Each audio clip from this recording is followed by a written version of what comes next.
on digital radio, on the app, on your smart speaker, on Twitter, YouTube, Twitch.tv, and Facebook. The Sports Cast. Expect the unexpected. The update presented by the Sports Cast.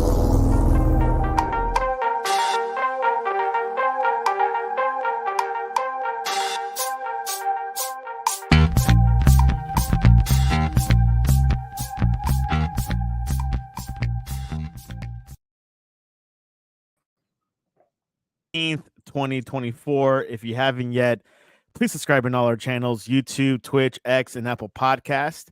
You can also listen to us on your smart speaker. If you're listening on Apple Podcasts, please leave a rating and a review. It will help us out tremendously. You can also visit our website, thesportscast.net. Also, follow us on X and Instagram, the Sportscast1. Check out our app, the Sportscast for iOS. The Boston Celtics win their 18th championship. It's been a while, but they beat the Lakers. And joining us to celebrate, Hal Phillips. Welcome back to the Sportscast. Thank you, Santi. It's a pleasure on this morning of the 18th banner being raised. It has been a long time. You know, they've only been 2 championships since 1986 for the Celtics, and that's not very many. So people are tired about maybe of hearing about the Celtics and how much they win, but it really hasn't been that crazy in the win department all my adult life. No, it's incredible run, very historic. And, you know, we were talking about it before the show, like you were kind of surprised this series. I can't say the word easy, but it was not as difficult as you thought it would be. Tell us your thoughts on that. Well, I think we'll get to the part of our discussion where we give plenty of credit because plenty of credit is due. But, you know, I know this team intimately, and one of the things they are famous for doing is making very tough work of series and games that shouldn't be. And that sounds crazy because we're talking about a team that I think won 81 games and lost only 20. But because they're so three-point centric, when they shot poorly, they struggled. And I thought for sure they would struggle more with Dallas and lose 2 games, not 1, in the course of this series. And I'm happy to report that I was mistaken, but I am surprised. They shot very poorly from 3, really the first 3-4 games of this series, and still managed to win 3 of them. So their penchant for, you know, running out of steam, you know, we saw it in game 2, I guess. And we saw it in game 1, especially when they just went cold and they couldn't score. And all of a sudden a 28-point lead was an 8-point lead. But again, the law of averages, and we have to start thinking about basketball in this way. The law of averages are such that you're not going to shoot that bad forever. And I actually said, oh, geez, look what happens. They're going to go down to 8 and then they're going to find the range again. And that's exactly what happened. And they ended up winning that game going away. So an amazing team that's been assembled here. I think it is the best team in basketball. It's a little surprising to me that they didn't have more trouble with Dallas, who I thought was very good. But when you look at the West, we just drooled all over all the teams in the West. And I think the Celtics are the best team in basketball. So that was all a bunch of lip service. Indeed. Let's go look at what happened in game 5 last night. Jason Tatum had 31 points, 11 assists, and 8 rebounds. Finals MVP Jaylen Brown had 21 points, 8 rebounds, 6 assists. I mean, and then of course Drew Holiday as well had a big performance. He scored 26 points. But these 3, I would say, Brown, Holiday, and Tatum, were definitely the highlight of this team, this core. What are your thoughts on their performances? Well, the first thing I'd say is so much for the best player on the floor theory. I've never liked it. I always thought it was very simplistic. The Celtics purposely built the deepest team in the league. And so what if Luka Doncic is a better player than Jason Tatum overall, which I think you could argue? So what if he's better than Jaylen Brown overall? LeBron James won series where he was the best player on the floor, and he lost series where he was the best player on the floor, mostly to better teams than his. So I think that is one way to look at it. I thought Tatum was tremendous in this game. He just matured a ton, and I think they had 19 assists between he and Jaylen Brown by halftime. When your two best players have done that, you have a team. You don't have a single great player. I salute Luka. I think he's an amazing player, and if they can add a piece or two, they're going to be very, very good. Kyrie was terrible in this game again, and boy, I think he's 1-14 against the Celtics now since he left in such abject fashion. And boy, they gave it to him yesterday. I sort of feel bad for him now. I also feel bad for Marcus Smart, who got traded away, and they immediately win an NBA title. I love Marcus Smart. I love his game. I love his passion. And I know it ripped his heart out to leave the Celtics, a team that he had been part of for so long. But I thought of him the other night, last night, when it was all over, because it must be a terrible blow to think that you were holding the team back. And maybe he was, but geez, Drew Holiday was an upgrade. Interesting. I think the MVP, I don't really care about those things, but I think it was well and truly earned by Jaylen Brown, if only because this guy played Doncic man up and just did not ever falter and didn't even want to come out of the game last night until Luka had come out. This guy is an extraordinary player and person, and is as good defensively as he is offensively. And so I think the MVP was deserved in that case. Tatum can get better defensively, and maybe he will get better. But I certainly don't want to encourage any kind of rivalry between the two of them. I think they're bigger than that. And a lot of people, myself included, had real worries about these two guys and whether or not we could ever win anything with them. Halfway through the Ime Udoka season, which was 2021-22, they were a 500 team, and they caught fire, and they've been an elite team ever since that. It's been 2+ years now. And Jaylen Brown has just gotten better and better, and so has Tatum. Were they ever better than Luka or Jokic? No, but you could still win an NBA title when that's not true. How do you think this core can stick together for a few more years and maybe create a dynasty, perhaps? Or what are your thoughts on that? I don't know. MVPs are like dynasties. I don't care about them. I think they're lazy sports writer thinking. But I think they can win again. I think someone on my hoop chat last night was like, fix the zinger and go for 19. I saw Porzingis described by, I think, Vincent Cunningham at the New Yorker as the skeleton key that unlocks the Celtics. And he really is a singular player on this team. He makes them almost unbeatable in a series. And if they can get his foot healthy, I don't see why they can't win again. But that's a big ask because the Zinger has never played a full season or been particularly healthy. Elsewhere, I'm sure they'll add a piece or two, and this team is going to be just as good next year. Sam Hauser, who you have pictured there on screen guarding Doncic, really showed himself to be a useful player, a 6'9" guy who can rebound and just jack threes and play a little defense. Peyton Pritchard's a good player. They've got a deep roster of 8 or 9 guys. Horford may retire, and they may have to get another big guy. I'm really happy for Al Horford, who never won. I think he now gets out of that race for the most playoff games without winning a championship. But this team is totally capable of winning another title, and I'm sure they'll win 60 games next year. I just hope they get the Nuggets, because I think that would be an interesting series. I'm fascinated by the way we thought about the Western Conference playoffs now in retrospect. You know what I mean? Yeah, I thought they would come a little bit tougher, whoever it was, maybe 6 games, but I did not see this kind of type of blowout for this level of like the NBA. So it's kind of crazy. Yeah, more and more it seems like, or it feels like, the Minnesota result over Denver was not a travesty of justice, but a bit of a one-off. And would Denver have beaten the Nuggets? I would lay my life on that.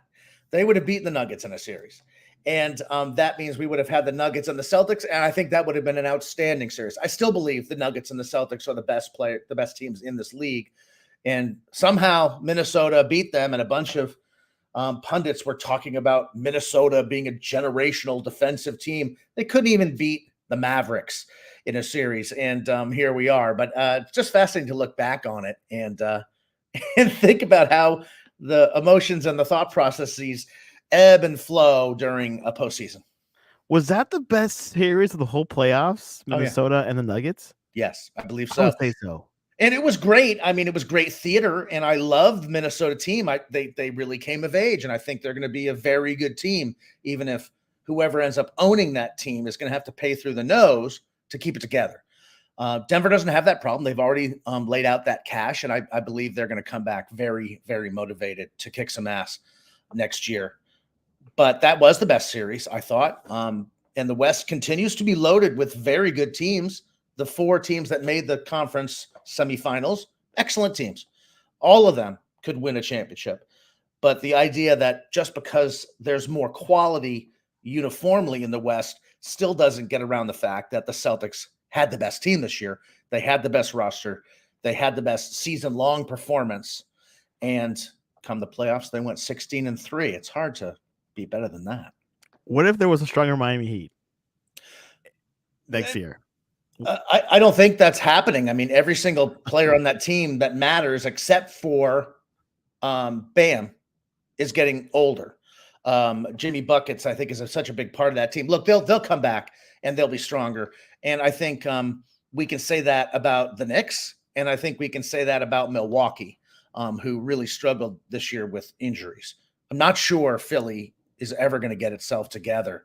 The Embiid formula there is difficult, and they don't seem to have the ability to attract first-rate free agents. We'll see what happens.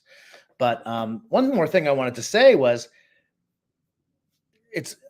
I thought of Marcus Smart last night after the win, but I also thought of Ime Udoka, who coached this team in 21-22 when they ended up losing to the Golden State Warriors in an NBA Finals that the Celtics could have won. They were up 2-1 in that series. They just weren't old enough and clever enough to beat that veteran team. But the defense that Celtics team finally figured out how to play was Udoka's defense. He's now with Houston. It's a long and sordid tale as to how he left the Celtics and then was hired in Houston, and that's irrelevant to my point. He's an outstanding defensive coach. He made this team the defensive team that they are today, and that is really what won them a championship, because they did go through some horrendous shooting slumps this season, and it's going to happen to any team that bases its offense so strictly on the three-point shot. They always were able to endure that ultimately because they played defense so well. And just to come back around to a point I meant to make 5 minutes ago, Jaylen Brown is a deserving MVP in this series because defensively he had the toughest assignment. He took Luka Doncic, and you don't shut that man down, but wore him out and took a lot of the sting out of his game. And when it came to taking up the slack, Kyrie Irving was not up to it, and nobody else on that roster in Dallas was anywhere near up to it. So he stripped down and stripped away all of Dallas's assets by himself. So I thought, and still managed to score 23 a game or something like that, and contribute on the offensive end. A deserving MVP in my book. Looking at the Mavericks, do you think? I mean, obviously, you said like the Nuggets might return back to this level next year, but what do you think about this team? Luka and Kyrie, they had a good combination. They really did. But you were saying they need another piece, don't they? Yeah, but only one. I mean, they just need a front court player that has an offensive capability, because right now neither of their centers do. PJ Washington is a corner 3 shooter, and Derek Jones is purely a defensive player. So if they had a player, like John Collins, who went out to Utah, who can play some offense and rebound and provide some size, but also you can drop the ball in and score on the block, they would be a more difficult team to play. I think they're already a very good team and a very difficult team for certain teams to play. I think that's another thing we have to bear in mind when we're talking about the Nuggets and the Celtics. I think they are the two best teams in the NBA. I agree. Yeah, But obviously like the mishap with Minnesota. So yeah, but that wasn't a mishap. That was Minnesota building a team designed to beat Denver, and it worked. They just weren't designed to beat the Mavericks. And they got to go back to the drawing board. so, everyone has to design their roster to beat the teams they have to beat in the West and the East, depending on where you are. And I don't think that Miami, with respect, to my South Florida running mate here, Santi, I don't think the Heat are an elite team going forward. I think that Milwaukee is, and I think that the Knicks want to be, and I think that Philadelphia could be, and maybe Miami will sign two guys and change all of that. But the Celtics aren't really saddled with any of these issues because their roster was so diverse and deep. They could really match up with anybody.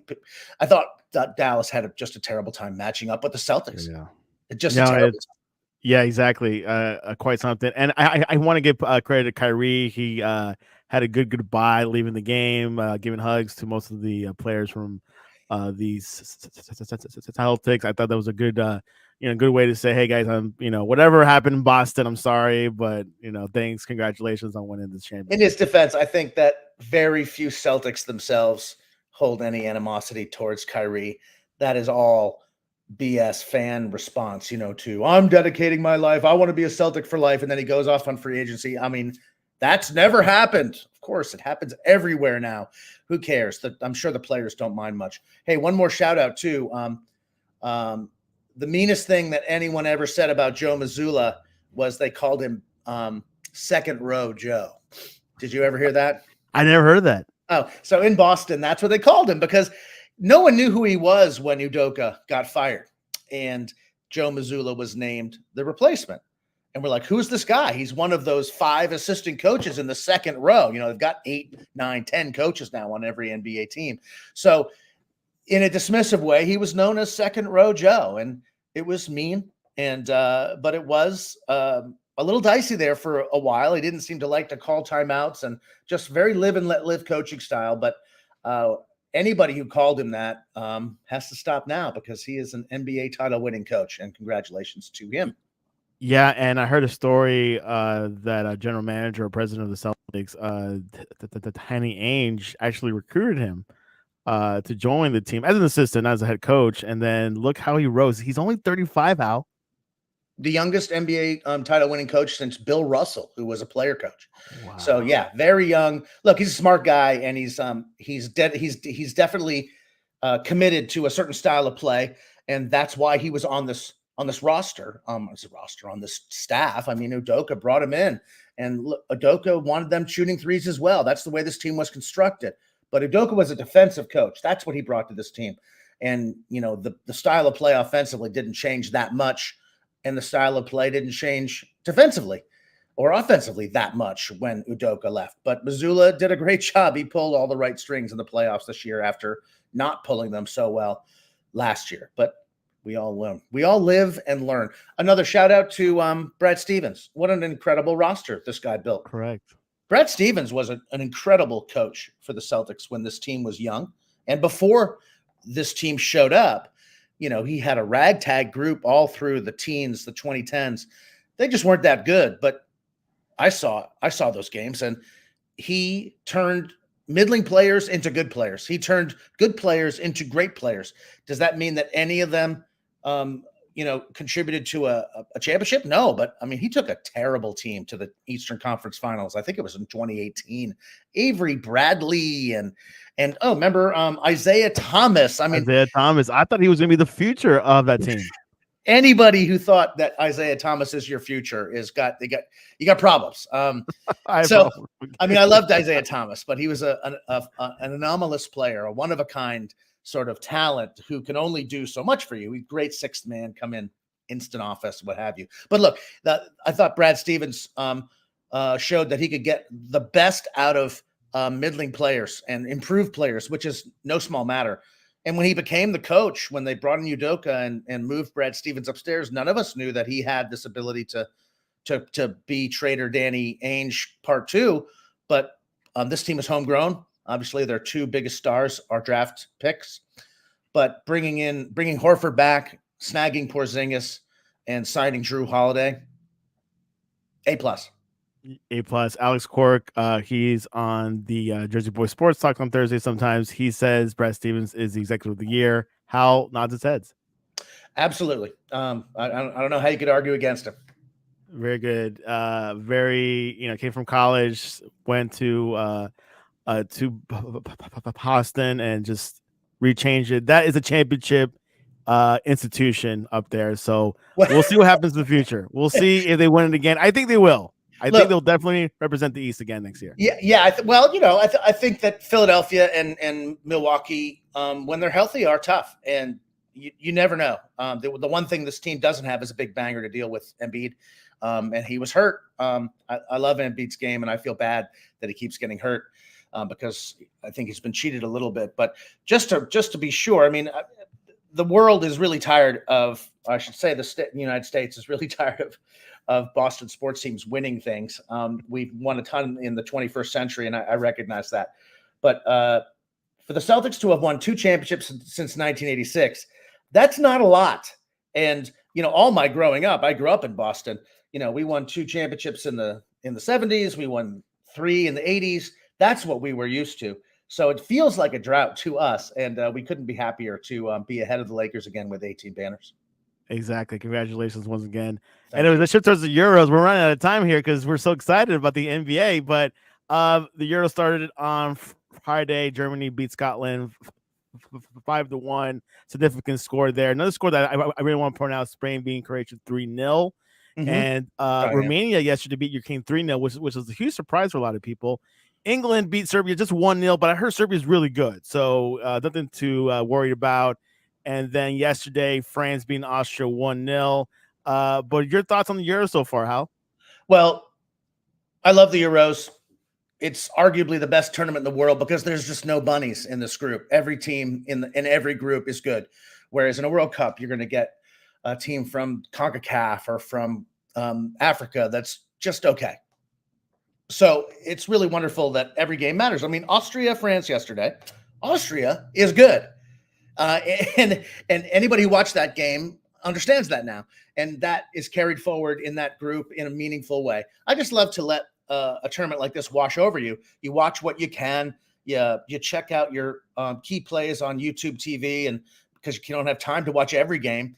I noticed that the Romania game wasn't even on Fox. It was apparently there's 5 games that aren't Fubo. They're on Fubo.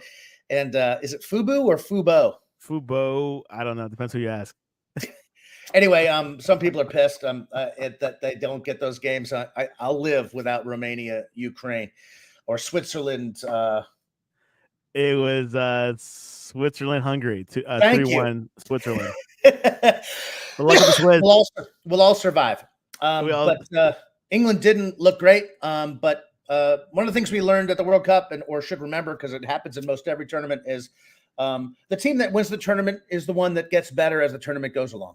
And if you win your first game in extraordinary fashion, that's a very difficult level to maintain.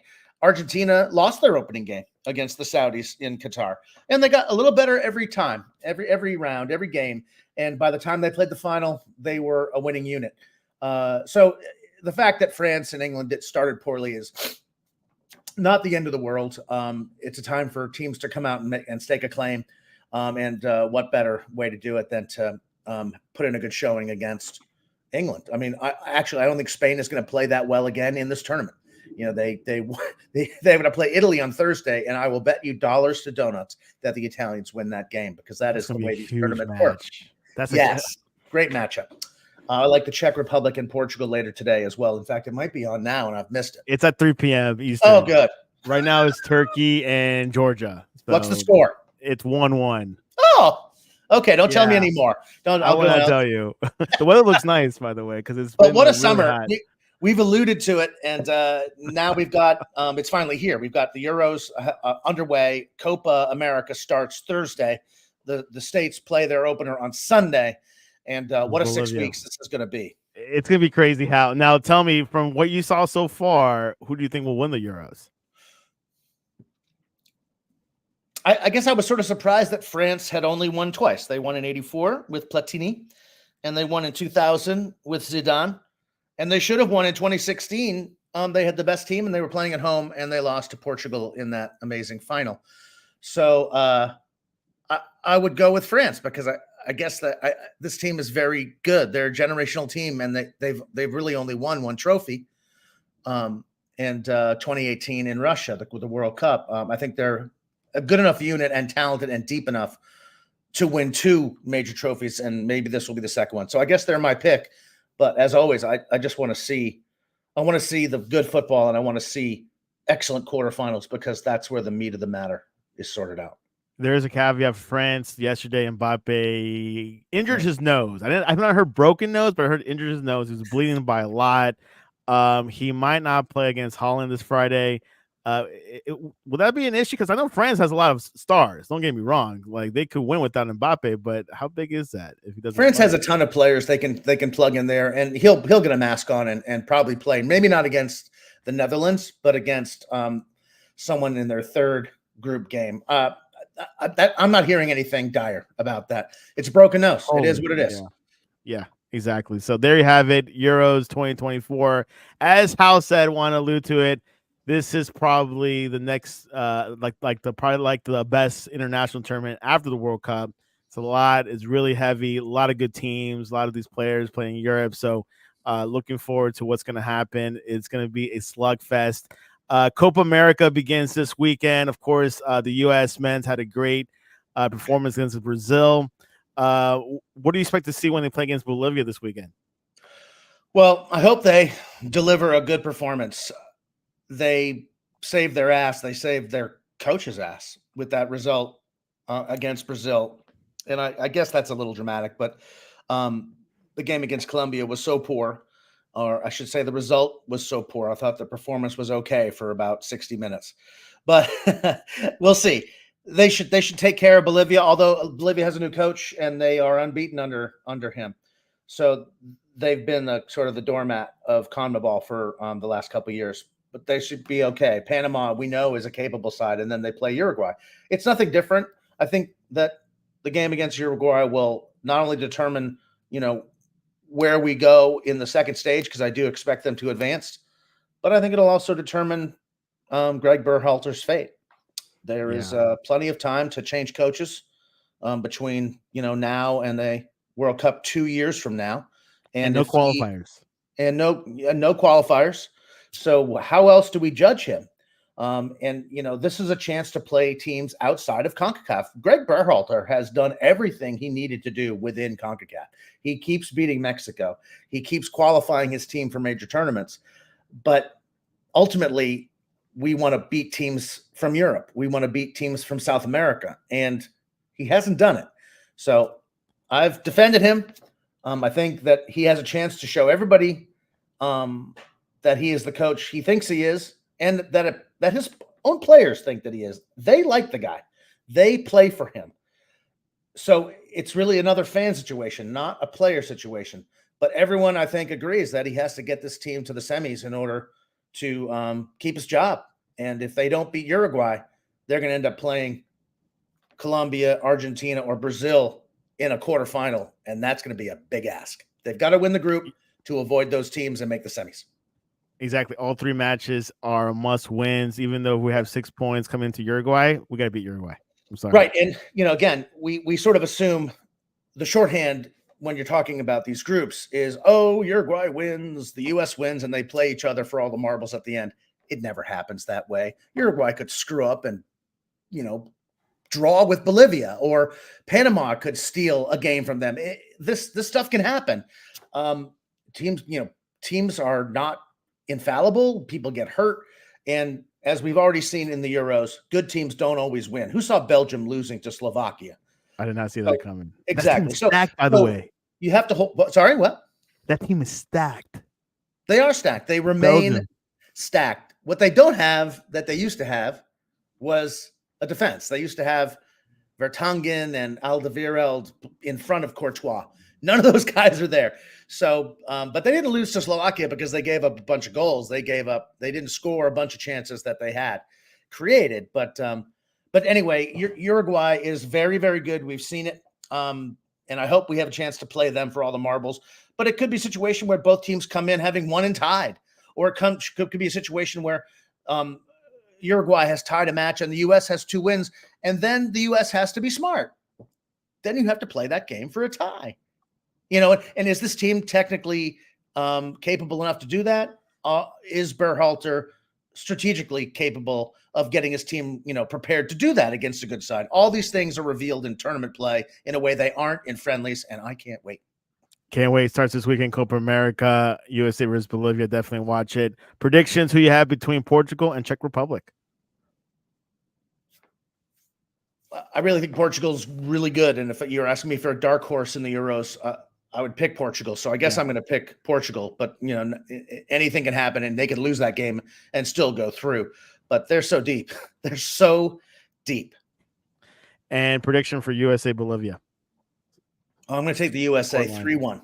3-1 sounds fair. There you have it. Copa America Euros. You can't complain this summer. A lot going on. What is the best way to reach you online, Right there below, gen0.halphillips.net is the companion site to my book, Generation Zero. And it's also what you see there on the yellow box is also my handle for Threads and Instagram. There you have it. You can reach us at thesportscast.net and also the Sportscast on X and Instagram. Did you see that meme this morning, Hal, with Landon Donovan with his hair transplant issue? I have not. Has Landy Cakes gone and gotten a hair job? He got a hair job, and it was trending on Instagram all morning. So he actually said that he was like the cameraman was not supposed to get that angle of him where his hair was not a little bit cut. It looked pretty awkward, but Landon Donovan still making headlines. Good commentator, I think. So we'll see what happens. I like Landon Donovan, and I like him as a commentator, but trust me, the hair on TV thing is a minefield, so you're not going to hear me picking on him.